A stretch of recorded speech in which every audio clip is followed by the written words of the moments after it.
Graça e paz. Vamos, pela graça de Deus, iniciar com algumas leituras. A primeira, no Evangelho de Mateus, capítulo 28, versículos 18 e 19. Na sequência, vamos ouvir também Gálatas, capítulo 2, versículo 20, conforme a tradução, terá que ser lido também o versículo 19, no caso de Gálatas 2. Vamos ouvir então. Jesus, aproximando-se, falou-lhes, dizendo: toda a autoridade me foi dada no céu e na terra. Ide, portanto, fazei discípulos de todas as nações, batizando-os em nome do Pai, e do Filho e do Espírito Santo. Porque eu, mediante a própria lei, morri para a lei, a fim de viver para Deus. Estou crucificado com Cristo. Logo, já não sou eu quem vive, mas Cristo vive em mim. E este viver que agora tenho na carne, vivo pela fé no Filho de Deus, que me amou e a si mesmo se entregou por mim. Que o Espírito Santo, Espírito de Deus, revele a palavra de Deus ao nosso coração. A vida cristã não é sobre seguir um conjunto de regras ou alcançar uma experiência que nos faça sentir legais ou bacanas. Ela não é uma jornada de autossuficiência, mas uma experiência radical onde, ao nos unirmos a Cristo ou sermos unidos a Cristo, Ele vive em nós e nos capacita a viver de maneira santa e vitoriosa. Uma propaganda antiga sobre computadores dizia: se você precisa resolver algo difícil, fale com a concorrência, mas se você precisa resolver coisas impossíveis, fale conosco. Isso se encaixa perfeitamente à vida cristã. Se você quer uma vida legal ou razoável, busque outros caminhos. Mas, se você deseja um viver liberto do pecado e cheio da presença de Cristo, essa é a proposta que Cristo oferece. Já estou crucificado com Cristo e vivo não mais eu, mas Cristo vive em mim. A vida cristã não é difícil, é impossível sem Cristo. Sem Cristo. E sem Cristo em nós. Não existe vida cristã autêntica fora dessa experiência. Já estou crucificado com Cristo. E vivo não mais eu, mas Cristo vive em mim.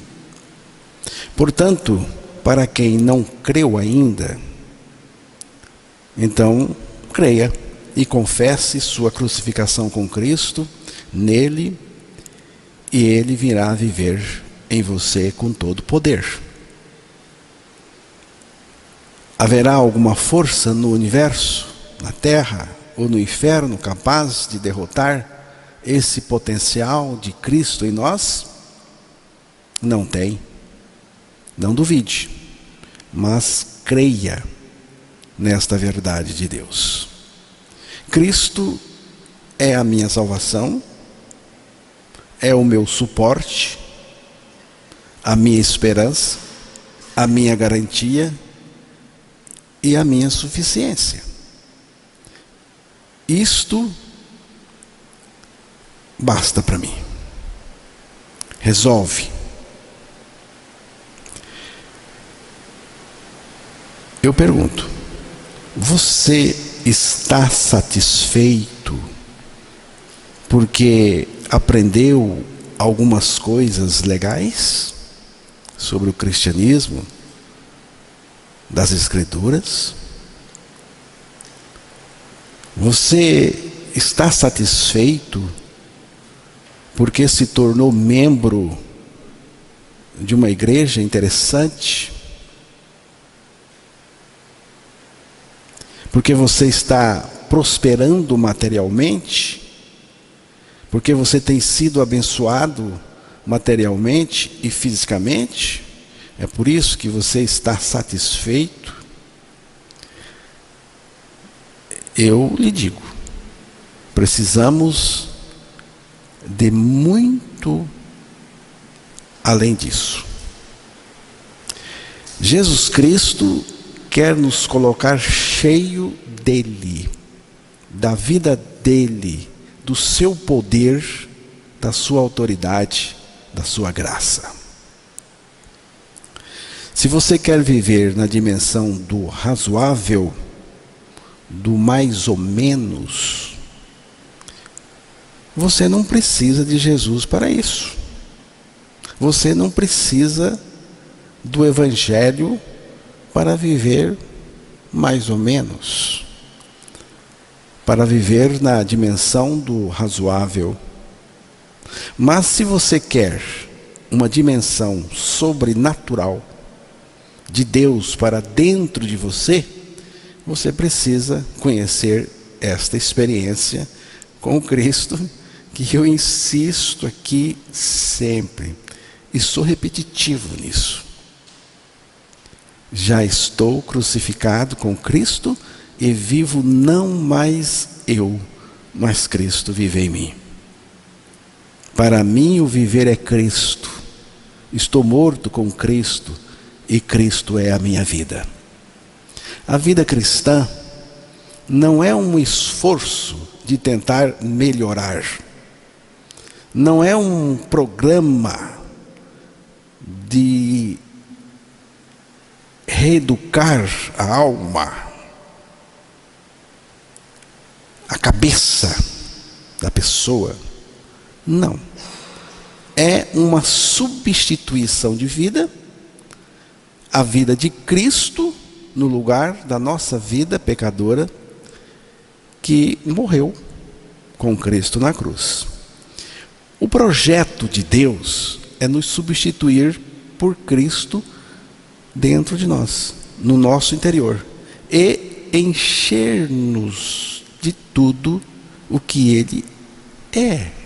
Ele é amor, Ele é graça, Ele é paz, Ele é perdão, Ele é tudo, enfim, Ele é infinito. O projeto de Deus é acabar com a nossa vida pecadora, e acabou com ela na cruz, em Cristo. Então, o projeto de Deus é acabar com a nossa vida pecadora, crucificando-nos em Cristo, para nos levar à seguinte condição: não mais eu, mas Cristo em mim. Você conhece uma posição melhor do que esta? Mais grandiosa do que esta? Mais elevada? Eu não conheço. Ser cristão, da forma como eu entendo, é alguém que morreu e ressuscitou com Cristo, a fim de Cristo viver a sua vida nele e através dele. Ou morremos e ressuscitamos em Cristo, ou não faz sentido nenhum ser cristão. Cristão é aquele em quem Cristo vive. Cristo em nós é o poder que nos capacita a continuar. Jesus Cristo não nos dá poder. Ele mesmo vem viver em nós com todo o poder. Cantamos agora há pouco que Ele tem todo o poder e não há impossível para Ele. Portanto, ide, fazei discípulos de todas as nações, batizando-os em nome do Pai e do Filho e do Espírito Santo, ensinando-os a guardar todas as coisas que eu vos tenho mandado. E eis que eu estou convosco todos os dias até a consumação do mundo. No original grego, a palavra id, em Mateus 28, 19, é de fato um imperativo, indicando um comando direto de Jesus aos seus discípulos. Ide é um imperativo que manda o discípulo sair ou ir. O ide é um imperativo que não se limita apenas ao deslocamento físico, mas importa um ir contínuo e ativo, motivado e dependente do poder de Cristo em nós. Não apenas para pregar o Evangelho, mas como uma jornada que abrange toda a nossa peregrinação neste mundo. O ide de Jesus não se limita ao ato de sair fisicamente de um lugar para o outro, mas envolve também um movimento espiritual, um avanço com o propósito de fazer discípulos, ensinar e transformar vidas. Esse ir traz consigo um compromisso com a missão de Deus, com ação, determinação e persistência. Cristo em nós é o poder que nos capacita a continuar. Jesus Cristo não nos dá poder, mas Ele mesmo vem viver em nós com todo o poder, com toda a autoridade, com toda a administração que Ele tem, com todo o recurso que Ele tem. Até esse momento, os discípulos estavam atrelados à companhia física de Jesus, não à sua presença espiritual. Tem uma diferença aqui, importante perceber isso. A presença física de Jesus lhes era muito cara. E que privilégio eles tinham de andar com Jesus, tocar nele, abraçá-lo, beijá-lo, comer com ele, brincar com ele, se divertir com ele. Porque Jesus é divertido. Se você não é uma pessoa divertida, Jesus ele é divertido. Ele é maravilhoso. Ele é chamado mesmo de maravilhoso. E é também o único que é chamado de maravilhoso na palavra de Deus. Então, a presença física de Jesus lhes era muito cara e importante. Mas agora ele iria retornar ao Pai. E seus discípulos se sentiam, naquele momento, acredito eu, sem chão.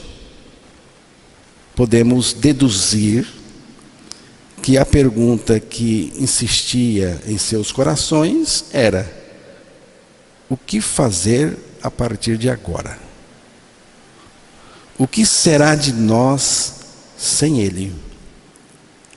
E Jesus chega e diz logo de cara: é-me dado todo o poder no céu e na terra, portanto, ide. Jesus está dizendo: vão em frente. Mas só tem um jeito de ir em frente: vivendo pelo meu poder e dependendo dele. Porque eu tenho todo o poder. Agora, uma pergunta surge aqui: para quem foi dado todo o poder? O texto mostra: para Jesus. Ele diz: eu tenho todo o poder. Todo o poder. Quanto poder sobrou para mim? Sobrou nada. Não sobrou nenhum poder para mim. Porque todo o poder foi dado a Ele. E Ele não me dá poder. Ele vem viver com poder. Ele vem manifestar o seu poder em mim, na minha fraqueza, na minha fragilidade. É assim que a palavra de Deus ensina. Uma pessoa que tem todo o poder pode fazer qualquer coisa, o que ela quiser. Volto a dizer, cantamos agora há pouco, não há impossível para Ele, porque Ele tem todo o poder. Ele pode fazer o que Ele quiser. Então, não existem impossíveis para Ele. Nós não temos nenhum poder em nós mesmos, mas temos que conhecer e reconhecer em nós aquele que tem todo o poder, Cristo. Aqui está o segredo de uma vida cristã abundante, santa e cheia de fruto para Deus. Se Cristo não nos suprir com o seu poder, estaremos encrencados, pebados. Pebados é uma expressão do cearense que significa frustrado. Sem Cristo nos suprindo com o seu poder e com a sua graça, nós estamos fritos. Estamos lascados mesmo. Jesus Cristo não nos dá poder. Volto a dizer, Ele mesmo vem viver em nós com todo o poder. E se não for assim, ficaremos num beco sem saída. Não tem saída para nós. O que vai nos mover não é o poder da mente, não é a minha mente forte, não é o pensamento positivo, nem o potencial humano. O que vai nos mover é o poder de Cristo operando em nós. Cristo é esse poder em nós que nos faz continuar sem desistência e triunfantes, apesar das lutas e das pancadas que levamos nesta vida. No momento em que Jesus se despediu fisicamente dos discípulos e ascendeu ao Pai, havia uma preocupação legítima: o que será de nós agora? Agora será muito melhor, porque Cristo não estará mais ao lado, do lado de fora. Agora Ele vai estar dentro daqueles discípulos, dentro de nós. Por isso, agora é melhor. Porque antes eles tinham Cristo fora deles, mas agora vão ter dentro Cristo em nós. Isso é maravilhoso. Não precisamos entender isso, perceber isso. Muito melhor. vocês eram meus seguidores, mas agora eu vou viver nos meus seguidores, nos meus discípulos, em vocês. Eu não sei se os discípulos entenderam isso naquele momento, grandioso demais para eles e para nós também, mas quando o Espírito Santo desceu, o Espírito Santo revelou, mostrou e continua. Só Jesus prometeu viver em seus seguidores e ninguém mais. E por que só Ele prometeu? Porque só Ele pode viver nos seus seguidores. A vida cristã autêntica não pode ser vivida por nossas próprias forças ou capacidades. O cristão, ao ser enviado, deve viver sua missão em todos os aspectos de sua vida, seja no trabalho, na convivência social, nas ações diárias, sempre movido pelo poder de Cristo. Esse poder não vem de nós mesmos, mas da presença de Cristo em nós, que nos capacita a viver e cumprir a missão de fazer discípulos, de uma forma que abrange toda a nossa peregrinação neste mundo. Não é uma coisa de um dia, de um mês, é durante toda a nossa jornada neste mundo. Portanto, ide, fazei discípulos de todas as nações. Aqui também é imperativo. Fazei. Fazei discípulo.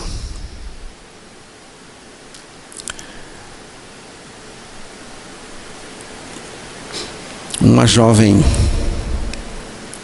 que foi resgatada do pecado,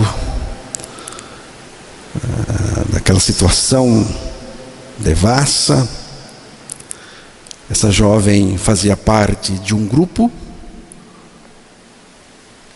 eram jovens amantes de si mesmos e do pecado, mas alguém movido por este poder pregou o evangelho da nossa morte com Cristo na cruz, da nossa ressurreição com Ele, e dele, a partir disso, vivendo em nós. E o Espírito revelou, e ela creu, e foi imediatamente mudada, transformada, regenerada. Apesar da mudança, da transformação, porque ela de fato nasceu de novo, ela ainda continuava andando com o seu grupo antigo.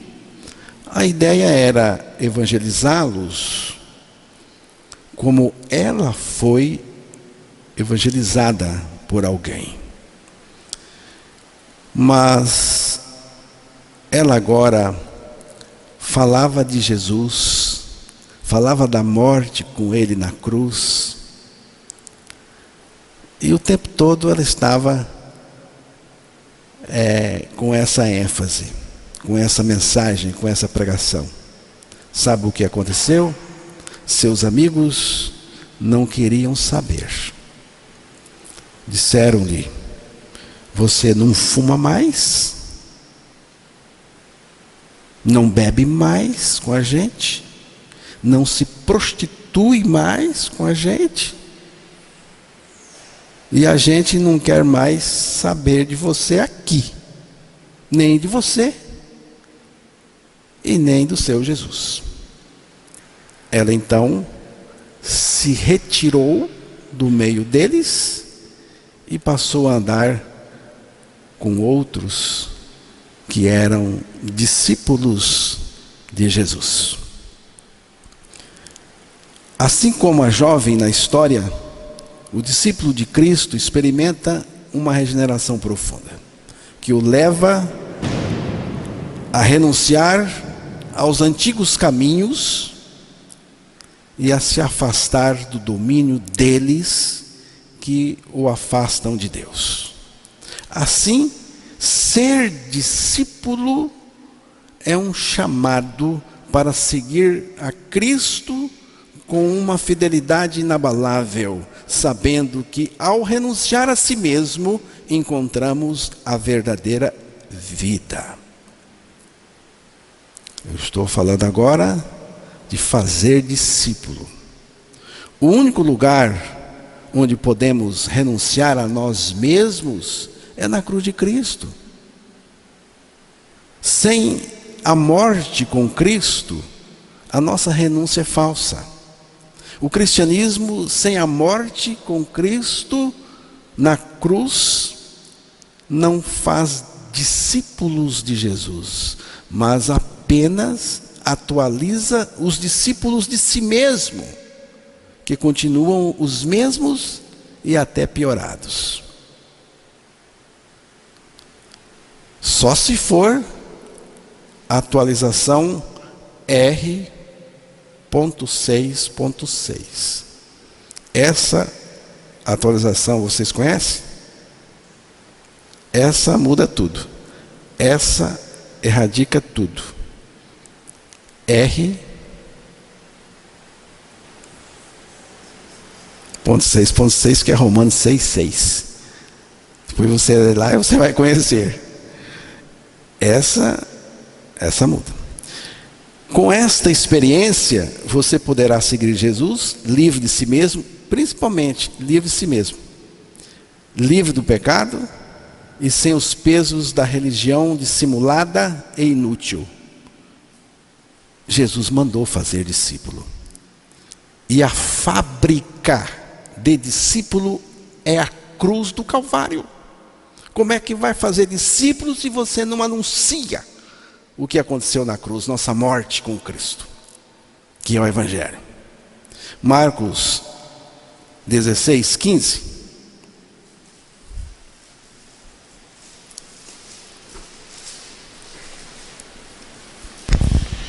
E disse-lhes: ide por todo o mundo e pregai o Evangelho a toda criatura.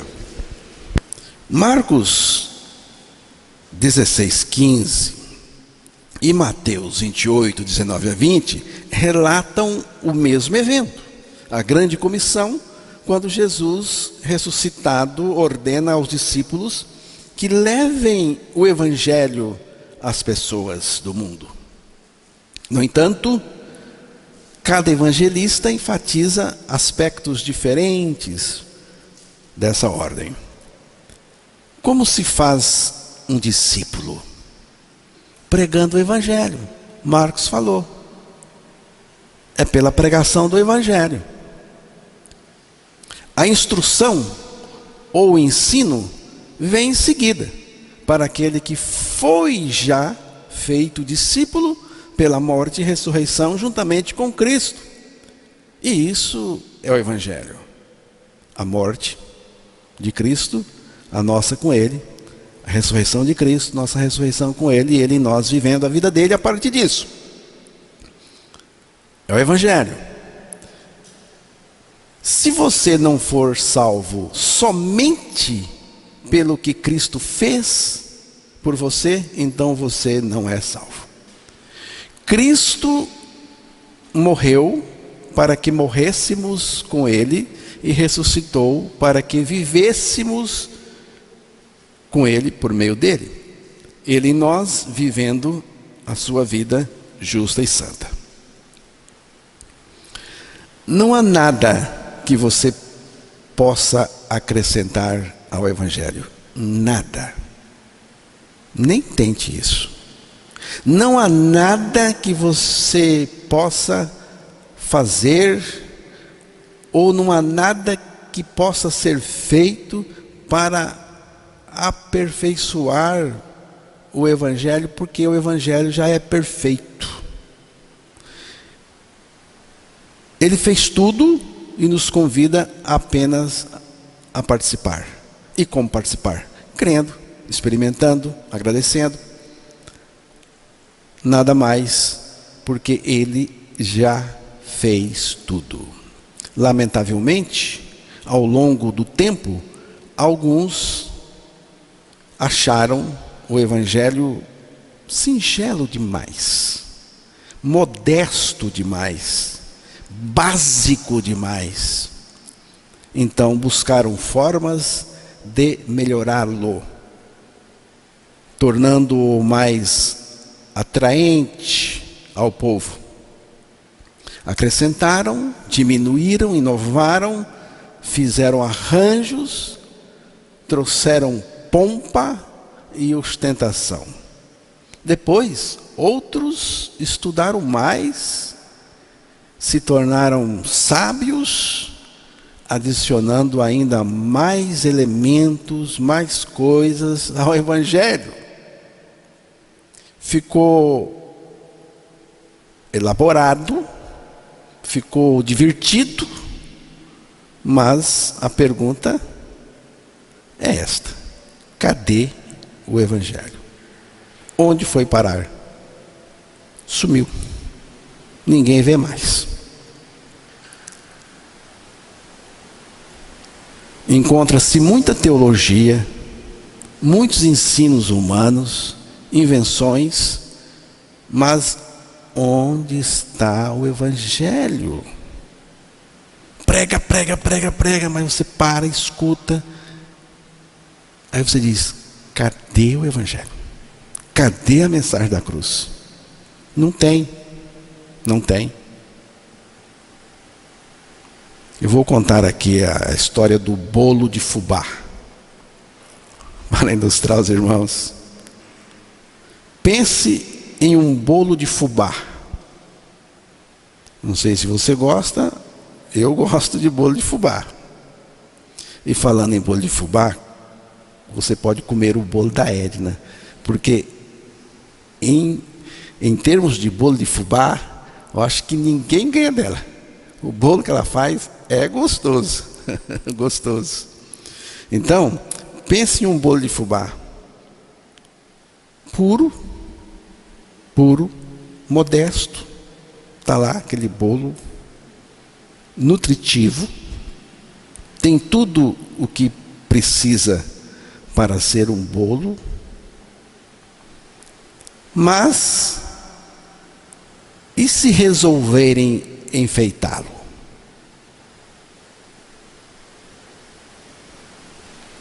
Cobrem-no com chantilly, nem sei se o nome é esse, merengue, pasta americana, corantes, confeitos. Quanto mais camadas colocam no bolo, no caso o bolo de fubá, menos ele parece um bolo de fubá. E no fim, cadê o bolo? Está ali, mas escondido por trás disso tudo que passaram no bolo, que colocaram no bolo. Quase ninguém percebe mais o bolo de fubá, o bolo em si de fubá. O sabor original foi ofuscado, e aquilo que antes era puro e essencial se tornou um amontoado de enfeites. Foi exatamente isso que fizeram com o Evangelho. A cruz de Cristo foi coberta, envernizada, enfeitada pelos pregadores modernos. Adicionaram tantas camadas, rituais, tradições, inovações, shows, distrações, que a mensagem da cruz se perdeu de vista. Cadê o Evangelho? Cadê a mensagem da cruz? O bolo de fubá, sem enfeites, continua sendo um bolo real, saboroso e nutritivo. A cruz de Cristo, sem acréscimos humanos, continua sendo o poder de Deus para a salvação. E é assim que tem que ser. Pregar apenas o Evangelho já não satisfaz mais as pessoas. Apenas a presença de Jesus já não é suficiente para muitos. Assim como alguns religiosos do passado que, em vez de desfrutarem da presença de Jesus, exigiam sinais da parte dele, pois apenas sua presença não lhes bastava.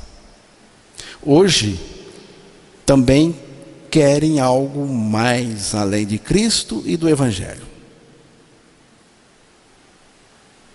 E vou dizer, quem decidir permanecer apenas com o Evangelho puro, singelo, o Evangelho suficiente de Cristo, prepare-se, pois sofrerá muita pressão. E chegando-se Jesus, falou-lhes, dizendo: é-me dado todo o poder no céu e na terra. Portanto, ide, fazei discípulos de todas as nações. Dependendo daquele que tem todo o poder e que está em nós, nos suprindo, seguimos em frente, pregando o Evangelho até que Ele volte. Cristo morreu por mim e comigo, vive em mim e voltará para mim. Nisto eu creio.